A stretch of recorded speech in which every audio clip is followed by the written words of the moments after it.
Saludos a todos. En esta oportunidad vamos continuando con el tema 2. Vamos a hablar de una enfermedad respiratoria que es aspergilosis, también es conocida como neumonía micótica o de las incubadoras. Es una enfermedad que afecta bastante a aves tanto de producción como de compañía, o aves silvestres también, o de uso en cetrería.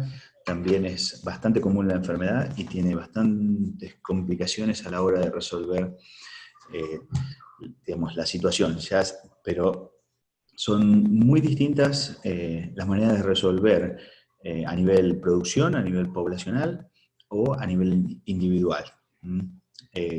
Y al igual que los métodos diagnósticos y los tratamientos son totalmente distintos, o sea, cuando no existen o no se realizan por una cuestión de costos y de que el animal no va a llegar a su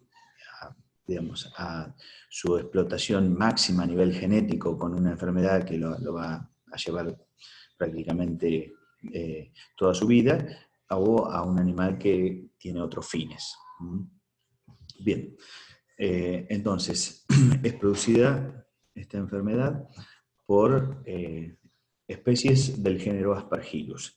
En general, la especie más aislada en los casos es Fumigatus, pero también se puede encontrar Flavus y Niger. Entonces dijimos que es una enfermedad que produce infecciones respiratorias en las aves tanto de producción como acuáticas y silvestres como pingüinos, rapaces, faisanes, citácidos y paserinos, que llegan mucho a la clínica, todo lo que es canarios y pequeñas especies. Son lesiones inflamatorias, granulomatosas, hay diseminación hematógena en algunos casos, que puede afectar en general el sistema nervioso central, alojándose en el cerebro, meninges, pero también se puede alojar en otros lugares como ojo, piel o tracto reproductor. También al afectar sacos aéreos, por contigüidad también pueden afectar otros órganos adyacentes, como pueden ser hígado, vaso, riñones, glándulas adrenales. Bien. Bueno, entonces, los factores predisponentes, o sea, como Aspergillus es ambiental, todo lo que es situaciones de cautividad, malnutrición, deficiencia en la sanidad, factores estresantes que están ahí sobre un animal que está en estas circunstancias, o estos hongos que también pueden estar por un mal manejo en la cama o un alimento pobremente almacenado, hacen que sean factores predisponentes para que un animal se contagie de Aspergillus. También una antibiótico-terapia prolongada o el uso de corticoides, incluso de manera local, pueden llegar a absorberse y producir una inmunosupresión y predisponer a esta enfermedad. Todo lo que sea irritantes del aparato reproductor, del aparato respiratorio, ya sea humos por cigarrillo o producto de algún químico, también va a dañar y va a predisponer para que el Aspergillus colonice. Entonces, las esporas de Aspergillus se producen en altas cantidades bajo condiciones favorables de calor y humedad.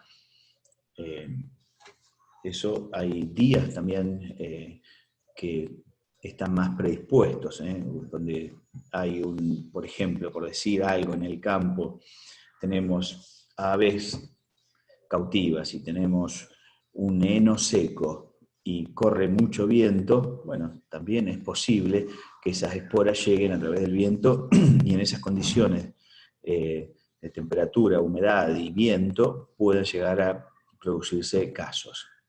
Los galpones de reproductores y plantas de incubación también producen condiciones favorables para su supervivencia, y donde no hay un saneamiento adecuado, plantas de incubación y nacedoras principalmente, va a hacer que esos pollitos bebés tengan Aspergillus. Entonces, nosotros tenemos que, cuando vamos charlando, hay que saber diferenciar, porque es muy importante poder determinar si nosotros vamos a, digamos, sobre un animal en particular o sobre una población. Para resolver todo lo que es diagnóstico y tratamiento es totalmente distinto. Eso ya lo vamos a ir viendo a medida que avancemos. Entonces, la inhalación de esporas puede producirse en las incubadoras, como dijimos, donde no hay un saneamiento adecuado, y o nacedoras. También es todo lo que la limpieza incluye de estos lugares, son conductos de aire acondicionado, los cuartos de selección de pollitos, donde se los va a sexar, o los medios de transporte de pollitos bebés. Nosotros sabemos que el pollito nace en un determinado lugar y es trasladado a las granjas comerciales. Bueno, en ese transporte, si esos vehículos no están en condiciones o las cajas de transporte han sido reutilizadas, cosa que es poco frecuente que eso ocurra, pero bueno, también puede hacer que se enferme. La morbilidad es alta, llega a un 50%, y la mortalidad es variable, pero como dijimos, en producción hay una pérdida de rendimiento, hay costos adicionales y mano de obra que hacen que estos animales no hay un rédito económico y no son tratados directamente. Nunca van a llegar a poder, digamos, explotar su potencial genético donde han sufrido una enfermedad a tan corta edad, porque esto va a ocurrir entre la primera y la segunda semana cuando vienen pollitos con Aspergillus. Entonces también hay conteos que se hacen en esas salas que decíamos de incubación, donde si se encuentran más de 800 colonias de Aspergillus por gramo de polvo, en una incubadora eso es signo de que va a haber importantes pérdidas. Por eso se hacen un control, y todas las empresas que se dedican a la producción del pollito bebé también tienen sus propios controles, porque saben lo importante o lo peligroso que es esta enfermedad. Bueno, entonces, siguiendo con la epidemiología, dijimos, Aspergillus está en todos lados, en todos los ambientes, no es raro encontrarlos, pero ante situaciones de estrés es cuando empieza a producir inconvenientes. Entonces, tiene condiciones ambientales favorables para su crecimiento, donde hay camas de paja seca, que tienen esporas o hongos, o alimentos que son utilizados para la alimentación de esos animales, y son granos que no están adecuadamente almacenados, también pueden producir las esporas. Los alojamientos con pobre higiene o deficiente ventilación también son predisponentes. Aves hospitalizadas y sometidas a estrés por el manejo, porque nosotros sabemos todo lo que es aves silvestres, el estrés que sufren y sobre un manejo y tener que hacer un agarre, digamos, se trata de minimizar al máximo eso para no predisponer y no estresar al animal.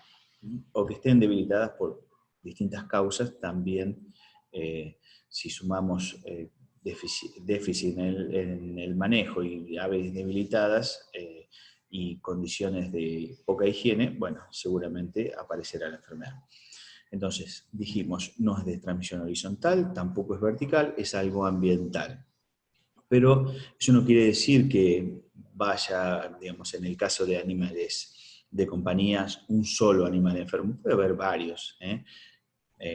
Así que eso es lo que puede ocurrir cuando hay distintos tipos de animales expuestos a todas estas condiciones que venimos charlando. Bien, vamos a ver un pequeño video para que ustedes dimensionen lo que es una nacedora. Sabemos que el huevo está en incubadoras hasta el día 18, del día 18 hasta el día 21 están en nacedoras, que son estos lugares donde tienen que estar completamente saneados y limpios para que no se enferme el pollito bebé.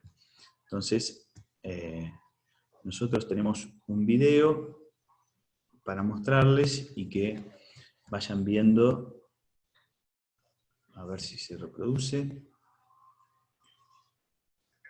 Ahí va. Bien. Esto, bueno, lo tomé de internet. Es todo el proceso que llevan los huevos desde el día 18 y comienzan los nacimientos a lo largo de esos, dice 36 horas, están reducidos en 2 minutos. Imagínense, porque los huevos van eclosionando y no nacen todos al mismo tiempo, sino que hay todo un lapso de tiempo en el que van naciendo, y todos esos que van cayendo ahí abajo tienen agua y tienen comida hasta que completen esos 3 días de nacimiento y se los retire ya para el sexado y posterior distribución a las granjas. Entonces, bueno, encontré este video que está bastante explícito, cómo se van produciendo los nacimientos y cómo van llegando a otro lugar, abajo directamente. Tienen como una bandeja donde van a, digamos, esa caída no les produce ningún tipo de daño, y ahí ya se comienzan, una vez que se han secado, porque ahí están a una temperatura agradable para ellos, entonces ya comienzan a alimentarse, a tomar agua, pero fíjense, esas instalaciones están impecablemente limpias, ¿no? Como tienen que ser, porque Aspergillus inmediatamente, si eso no ocurre, va a colonizar. Entonces, bueno, vamos viendo, ya hay mayor cantidad de animales, algunos que están todavía mojados, otros que ya están, los primeros que han nacido, que están secos y están tomando agua, están alimentándose, y puede ocurrir que haya pequeño número de huevos que no hay nacimiento. El pollito tiene que no necesita ningún tipo de ayuda para salir del huevo. El pollito bebé, en este caso, que llega a necesitar ayuda directamente, no va a ser un animal que esté en condiciones. Bueno, entonces, siguiendo, dijimos, la producción avícola sufre este tipo de inconvenientes cuando no está asegurada la sanidad en esos lugares. Especialmente sensibles son estos pollitos que han nacido y comienzan a manifestar los signos y todo lo que es sintomatología hasta los 14 días. En las primeras 2 semanas rápidamente van a aparecer todos los signos clínicos y se va a hacer el diagnóstico. Entonces puede dar como brotes agudos con elevada morbilidad y mortalidad de aves jóvenes y recién nacidas hasta los 14 días, y también puede haber una condición crónica en aves adultas, pero eso es con baja incidencia. Pero como les decía, esto es producción avícola. Estos animales directamente no se continúa con la producción. Y vemos en sacos aéreos cómo están todos los granulomas en forma difusa.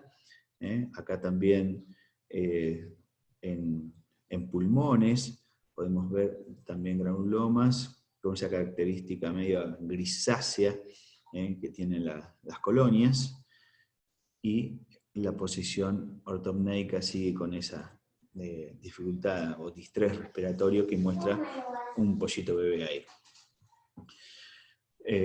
Bueno, básicamente los signos clínicos nosotros los vamos a clasificar en 3 tipos. Cuando la enfermedad afecta el tracto respiratorio inferior y es difusa, que son la mayoría de los casos, que hay una disnea, en el caso de pequeños aves o aves que perchan, saliendo de lo que es la producción, estoy hablando, el ave va a producir es algo muy característico. Son los movimientos de la cola, son movimientos verticales, el animal está perchado y es el movimiento de la cola lo que nos va a indicar que el animal está con una dificultad respiratoria.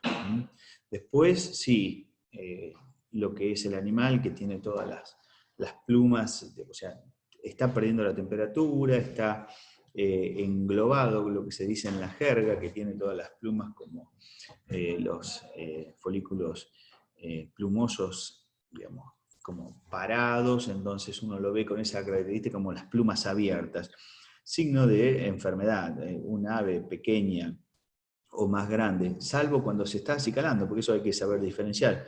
Un animal se sacude y abre las plumas e inmediatamente se comienza a acicalar, pero tiene otra postura, tiene otra digamos, forma de manifestarse. Cuando está realmente enfermo, está con las plumas así abiertas y está, digamos, con los ojos cerrados y lo que dijimos, los movimientos de la cola. Y baja actividad. Y a veces también suelen estar al lado del comedero prácticamente todo el tiempo y o algún tenedor de aves que no sea muy observador pensará que se está alimentando, pero en realidad está perdiendo peso. Entonces, esto no es raro verlo en paserinos, como dijimos, citáceos y rapaces, y en aves acuáticas tienen la característica de por ahí, cuando realmente se descubre que están enfermas, ya están muy cercanas a la muerte.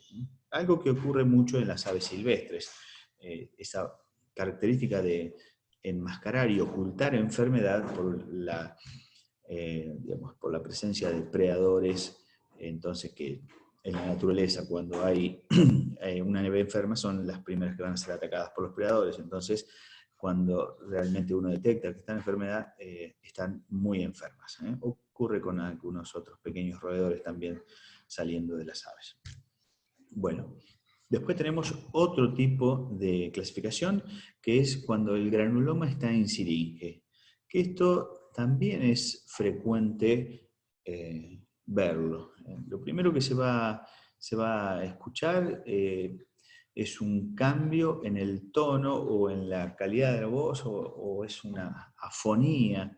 Entonces el ave que canta no es que deja de cantar, o sea, si es avanzado sí puede dejar de cantar, pero si no, es otro canto, está como afónico. Eso son cuando los granulomas se localizan directamente en siringe. Que esto puede ir acompañado de la presentación que dijimos anterior, donde es una enfermedad difusa del aparato respiratorio inferior y a su vez el granuloma está en siringe, se puede llegar a dar. Los signos también dependen del granuloma, o sea, porque eso va a producir en principio un cambio en el tono de voz, como decimos, pero a medida que el granuloma va creciendo, después va produciendo un cuadro de asfixia. Y esto también es bastante común en aves acuáticas y las especies que dijimos anteriormente. Y el otro cuadro, que es el granuloma focal en el sistema nervioso central, eso también puede ir acompañado con lo que es la enfermedad difusa de aparato respiratorio inferior, o sea, sacos aéreos y pulmones, y a su vez el granuloma en siringe ya se puede dar todo, o directamente puede aparecer esta forma, que es un granuloma en cerebro, y eso va a producir una ataxia, puede producir tortícolis, puede producir convulsiones. Entonces es otro tipo de presentación, principalmente en aves acuáticas, pero eso no quiere decir que no pueda ocurrir en otras especies. Y también puede estar, como se distribuye por vía hematógena, puede aparecer en otras partes y producir una paresis u otro nervio y producir una atrofia unilateral de músculos pectorales, también está descrito. Bien, entonces, este es también un pequeño video, lo que sería una producción de pollitos que se han contagiado de aspergillus en incubadora, y para que ustedes vean todo lo que es la sintomatología, y que son todos, o sea, porque cuando esto afecta en incubadoras no afecta a pocos animales, afecta a la gran mayoría. Bueno, entonces ahí, vamos a ver si se reproduce este video, vemos ese ahogamiento que tienen los pollitos, esas bocanadas que intentan para que ingrese más oxígeno, algunos que están caídos, pero bueno, esto es bastante característico porque, como dijimos, son pollitos hasta los 14 días, entonces estos pollitos deben tener quizás un par de días. Vean que apenas tienen las plumas en las alas. Sí, son muy pequeñitos, entre 1 y 2 días pueden llegar a tener estos pollitos bebé, y ya no están con esa dificultad tan marcada. Estos, por supuesto, como decíamos, en una producción no es una producción que sea viable. El diagnóstico en estos animales es mucho más simple que en aves de compañía o aves silvestres, donde sí tiene un valor importante el animal en sí, no es digamos, no está destinado a producción, como en estos casos, donde hay que conseguir, digamos, estos son pollitos parrilleros y tienen que ganar peso. Es un animal que nunca va a lograr el peso de faena en el tiempo que lo tiene que conseguir. Fíjense, la materia fecal es normal, porque el problema básicamente no es, o en este caso, no es digestivo, sino que está localizado en el tracto respiratorio inferior, o tráquea inclusive. A veces pueden producirse unos granulomas, un taponamiento de la tráquea, cuando ha afectado la siringe, y bueno, eso ya es más complicado por la asfixia que produce. Bien, este es otro caso, ya saliendo de las aves de producción, vemos un guacamayo. Guacamayo, por ahí podemos llegar a ver también lo que decíamos, el movimiento de la cola, que en las pequeñas especies, los paserinos, es muy visible. Pero bueno, fíjense la dificultad para respirar. Este animal prácticamente se debe alimentar muy poco porque no se lo permite la asfixia que está recibiendo, y veían también el movimiento de la cola característico que indica que hay un problema respiratorio. Bien, entonces, en siringe le puede haber lesiones macroscópicas, las podemos encontrar en siringe, o en un solo saco aéreo, pero bueno, cuando está avanzado lo vamos a encontrar en todo el aparato respiratorio inferior. Los pulmones sí son más afectados, también los sacos aéreos. Puede haber nódulos pequeños, como dijimos, en sacos aéreos torácicos, abdominales, lesiones en forma redondeada, como estaba en la foto al principio, en la primera diapositiva, donde veíamos ese tipo de colonias que son grisáceas, amarillas. No son patognomónicas, pero nos dan un indicativo de frente a qué estamos. Aparte, con la epidemiología nosotros ya podemos acercarnos bastante al diagnóstico. Bien, entonces, con respecto para el diagnóstico clínico, en el caso de que no sea por necropsia, que lo haríamos en una producción, nosotros no vamos a tomar todas estas medidas para hacer un diagnóstico clínico, sino que directamente se va a hacer una necropsia y se van a tomar las muestras, se cultivará, se hará una observación directa, se hará, bueno, básicamente es una observación directa que se lo puede ver al hongo, o si no, podemos hacer un cultivo para una identificación más precisa, pero no más que eso se va a hacer en una producción. En cambio, en un animal, digamos, de de compañía, ya se va a hacer un examen físico, se van a auscultar, se van a escuchar sonidos pulmonares, va a haber en la revisación un distrés respiratorio que va a ser marcado, una taquipnea prolongada, y luego del manejo se puede exacerbar todavía por el estrés que le produce las maniobras de sujeción y contención. Eso inclusive puede llegar a necesitar, después de un pequeño digamos, manejo, una oxigenoterapia para poder recuperarlo después de un cuadro, o si está atravesando un cuadro de aspergilosis. Puede haber también cambios en la vocalización, como dijimos, de acuerdo a las clasificaciones que teníamos. Puede haber baja condición corporal, porque el animal no se alimenta correctamente, porque no puede respirar, y la presencia de signos nerviosos.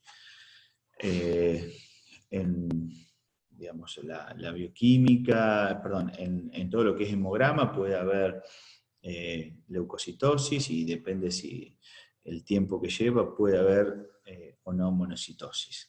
La radiología es un método complementario que se utiliza con frecuencia para acercarnos al diagnóstico, y podemos ver la reducción de la cavidad celómica en estos lugares. Ahí tenemos sacos aéreos, y vemos cómo ahí ha ido perdiendo, digamos, radiolucidez esos sacos aéreos, y bueno, todo eso porque está colonizado por los granulomas. Entonces, también tenemos citología, que se puede hacer por un lavado de sacos aéreos. Eso es algo bastante complejo de hacer, pero no imposible. Y lo que más se utiliza en especies con un alto valor son las biopsias guiadas por endoscopía. Ya vamos a ver un video donde cómo hacemos una endoscopía, porque si uno dice, bueno, a ver, tengo una afección de aparato respiratorio y yo tengo que ingresar por vías respiratorias, entonces lo voy a ahogar.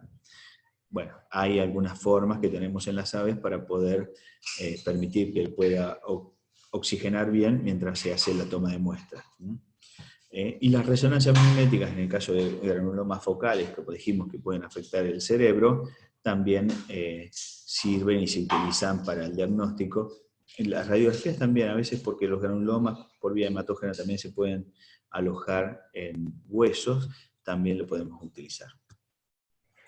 Los diagnósticos de laboratorio es la combinación de evidencias de cultivo, todo lo que son histopatología también se puede llegar a utilizar para darle más firmeza al diagnóstico, pero básicamente el cultivo no va a dejar lugar a dudas y vamos a tener el diagnóstico. Lo que dijimos, podemos hacer preparaciones húmedas y observarlas directamente al microscopio, vamos a ver los conidóforos, las cifas, eso lo podemos ver. Y después, bueno, la siembra desde pulmones o sacos aéreos en medios de cultivos para hongos. El medio de cultivo donde crecen los hongos es el Agar saboro. Bueno, esto también se puede utilizar para llegar al diagnóstico. Diagnósticos diferenciales, vamos a tener en cuadros agudos nódulos pulmonares ahí semejantes a la pullurosis, uno teniendo en cuenta la epidemiología de las distintas enfermedades, va a saber si va a poder sospechar de pullurosis, que es una salmonela o no. Pero bueno, está dentro de los diferenciales. Las aves mayores de 2 semanas, bronquitis infecciosa también puede ser un diferencial, o algún otro tipo de enfermedad respiratoria crónica que están los micoplasmas en ese grupo. La singamiasis, que es una parasitosis que afecta a tráquea y produce ahogamientos también, y esa disnea típica como la veíamos ahí en los pollitos esos, con la salvedad que no va a ser en pollos por su periodo de prepatencia, no va a ser tan rápido en pollitos de tan corta edad. y de esa forma podríamos descartarla, y también no va a ser tanta la morbilidad, sino que van a ser más casos aislados, pero bueno, también está dentro de los diferenciales. Tricomoniasis, que es un parásito que produce unas placas que dificultan la respiración también. Hay ácaros de tráquea. Después, bueno, la observación de coniferos típicos justifica el diagnóstico histopatológico a una ausencia de cultivo. Entonces, sí, a veces puede ocurrir, entonces se justifica continuar con los métodos de diagnóstico. Y también clamidiosis, micobacteriosis, neoplasias o inhalación de todo lo que sean gases tóxicos. Los tratamientos. Bueno, con respecto a los tratamientos, como dijimos, en ave de producción no hay tratamiento, no se realiza ningún tipo de tratamiento, pero en otras aves sí, y depende de la localización y la extensión de la lesión. Por supuesto que hay toda una corrección de factores estresantes que hay que realizar, todo lo que sea manejo, alimentación o todos factores que produzcan estrés sobre el animal tienen que ser eliminados para ayudar en el tratamiento, porque no todo va a depender del antibiótico de elección, sino que hay que corregir otros factores que van de la mano. Desbridamiento quirúrgico cuando es posible, muchas veces sacar o poder extirpar un granuloma de la siringe o de algún saco aéreo se puede hacer con un endoscopio, pero es la mejor forma porque llegar hasta esos lugares de difícil acceso con un antibiótico y eliminarlo no es nada sencillo. Aparte tenemos sacos aéreos que no producen una secreción y que después pueda llegar hasta el pulmón y lo pueda expectorar. Eso no es posible. Entonces hay que actuar sobre ellos, directamente puede ser con un desbridamiento quirúrgico o el tema de las nebulizaciones que se utilizan también. Hay varios productos que, bueno, algunos los voy a nombrar, pero todo lo que es tratamiento básicamente no lo tratamos en la materia. Básicamente podemos decir sí algunos nombres de drogas, algunos principios activos, pero no todo lo que es dosis y todo eso no tiene relevancia en el cursado.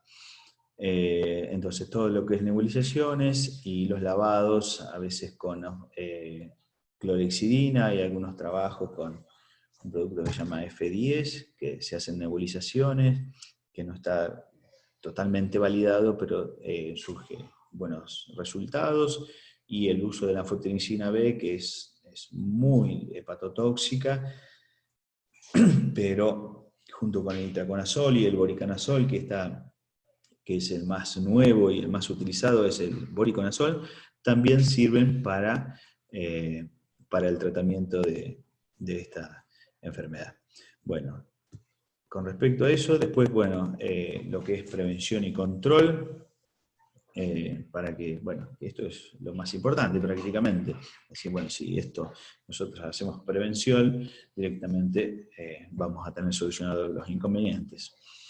Las áreas de alojamiento en hospitales veterinarios, lavadas y secadas, evitando el secado por evaporación, desinfección diaria con amonios cuaternarios, el uso de una paja fresca para la cama y no que esté seca y sea muy volátil, los granos, el cuidado, el almacenamiento, porque todo lo que son ácaros y hongos, sobre todo los granos son fácilmente colonizados y tomados por los hongos, y algunos, y después, bueno, sabemos que producen toxinas y a su vez las esporas de aspergillus. Reducción de todo el estrés y evitar hospitalizaciones prolongadas, rápidamente cuando se pueda enviar a hacer un tratamiento ambulatorio es lo recomendable. Evitar las sujeciones frecuentes o utilizar caperuzas en el caso de rapaces ayudan a disminuir este estrés. Evitar competencias por alimentos cuando hay interacciones con otras familias de aves o presencia de mamíferos que pueden producir estrés en un animal por miedo, ¿no? Porque sí, en el caso de que aparezca un gato o algún perro ladrando, cosas así, bueno, son, digamos, en una casa estoy hablando, pero en otros lugares puede haber otro tipo de animales que puedan producir estrés. Y evitar todo lo que es humo de cigarrillos u otros irritantes del aparato respiratorio. Bien. Este también es un video que lo tomé de internet. Es una clínica veterinaria en España donde bueno, hay un caso de un gallo donde ustedes van a ver la disnea que tiene el animal. Tiene audio, así que lo podemos escuchar. Bueno, y cómo se resuelve, porque la resolución de este caso es bastante importante y significativa. Bueno, vamos a ver si lo podemos escuchar. Y bueno, en el caso, como es prácticamente el final, si no lo podemos escuchar, yo les voy a poner el link. Ahí está. Bueno, pues aquí tenemos a Popeye. Popeye nos lo han traído hace un par de días porque tiene problemas respiratorios. ¿Vale? Vemos dos cosas. En un lugar este refuerzo inspiratorio, como se puede ver en la placa, porque el animal no puede coger más aire y luego también tiene una respiración. Lleva ya 2 días con tratamiento y no hay ninguna mejoría, por lo que estamos sospechando de algo obstructivo a nivel de tráquea. Véase un grano de comida, véase un granuloma por aspergilosis o incluso bacteriano, o véase también una función parasitaria por un parásito que se llama Pseudomonas. Bueno, pues aquí tenemos la radiografía de Popeye. En esta radiografía lateral ya podemos ver varios. Este saco que vemos aquí, esto es el buche, estamos viendo la sintomatología que tiene tanto el cuerpo inspiratorio como expiratorio. La respiración se pone a intentar absorber más aire porque no llega oxígeno al ambiente. Y en ese intento de aspirar los parleos que decimos que es el buche y está yendo a digestivo. Por otro lado, si nos vamos más atrás, a nivel pulmonar, vemos algunas zonas feas mostradas en el pulmón que se corresponderían con este refuerzo expiratorio. ¿Vale? De todas formas, a la entrada de la tráquea y los bronquios, bueno, vemos aquí también algunas manchitas que se podrían corresponder con problema obstructivo, que es de lo que sospechamos en este momento, de que hay algo ahí que no le permite la entrada de aire a uno de los bronquios y al animal lo intenta compensar cogiendo más aire. Entonces, bueno, lo que vamos a hacer hoy con él es una traqueoscopia. Es una endoscopia con el endoscopio rígido a través de la tráquea, buscando ese cuerpo obstructivo para poder llevárnoslo y que el animalito pueda recuperar una respiración mejor. El problema es que al meter el tubo con una cámara por la tráquea, estamos bloqueando sus vías respiratorias, lo cual va a impedir que el animal respire. Y para suplir esa respiración tendremos que trocarizar un saco aéreo inguinal para que el animal recupere el aire del desierto.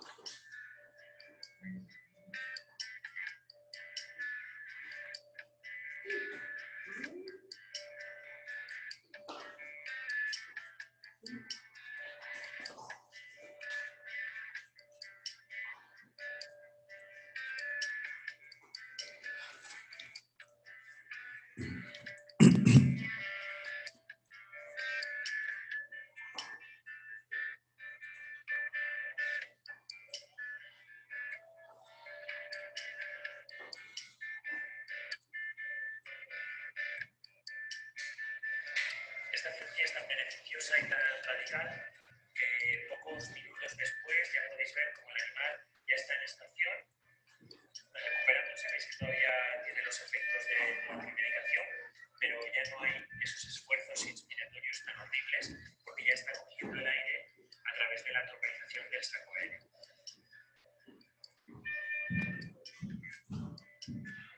Bueno, pues aquí tenemos a Popeye, tan solo unas horas después de su segunda intervención ayer. Vemos cómo respira muy bien y eso se debe a esta confusión. Le hemos puesto una cánula definitiva, en este caso se trata de un tubo endotraqueal, el cual va metido hasta el saco aéreo y va inflado dentro para que no se pueda salir y a la vez suturado. Tiene una luz suficiente para que haga todo el intercambio de gases por ahí y de esta manera el animal ya no se agobia aunque le quede una obstrucción parcial en la tráquea. No obstante, mediante el endoscopio le pudimos sacar unas muestras de esa tarea que vamos a mandar a biopsia para que nos digan exactamente lo que es y valorar si nuestro tratamiento ha sido antibiótico es correcto o tendríamos que modificar o añadir algo.